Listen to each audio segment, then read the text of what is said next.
There's one statement of yours that really spoke to my heart, that usually when we go through trials and tribulations, we are looking at things, our circumstances, from a different perspective than God's perspective. We are looking from the lens of our circumstances instead of lens of God. Would you comment on that a little more? Because a lot of people are watching right now, and they are in a circumstance and they see everything through that lens. Tell us about it, please. You know, it's sort of hard. It's just a shift in perspective, so that when something bad happens, it's not an accident. It's not a mistake.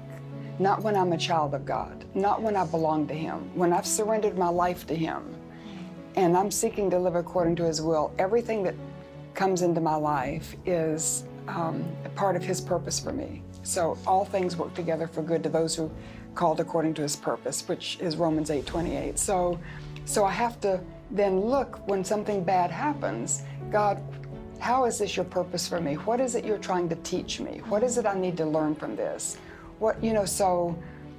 So rather than look at the circumstance, I'm trying to see what God has for me in this.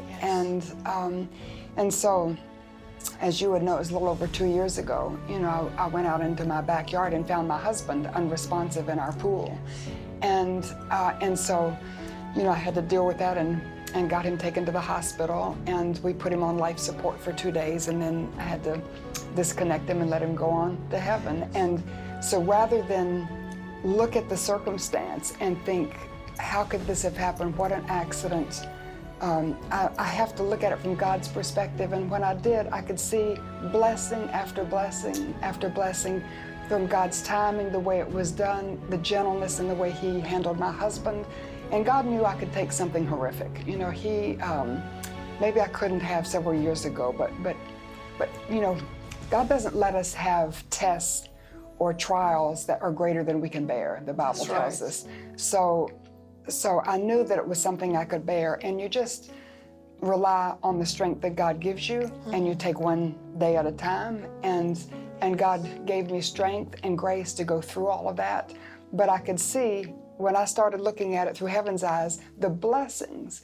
So God's blessings are still coming. I have to look for them, not at what's happening, around me or in my own life, and just see, God, this has happened, and now that means that's a closed door, I can't go there, or this has happened, that means but then He directs me like that, So sort of like Paul, when he was going through Asia, he couldn't go to Ephesus, he couldn't go down, and he just kept going, and he ended up at Troas, and that's when he got the call to go to Europe. So sometimes God blocks us here, blocks us there, but He directs us according to His path. But if we get frustrated because, oh my goodness, I want to go to Ephesus, and I wanted to, then we miss what God has for us. So there has to come sort of a release of your life, a surrender to God's will for your life, so that He can send me where He wants to send me. He can put me in front of who He wants to put me in front of. He can work with me as He chooses, so we just surrender that to Him and let Him have His way. And there's a wonderful freedom in that. Absolutely. Wonderful peace that comes as a result of that. Yes.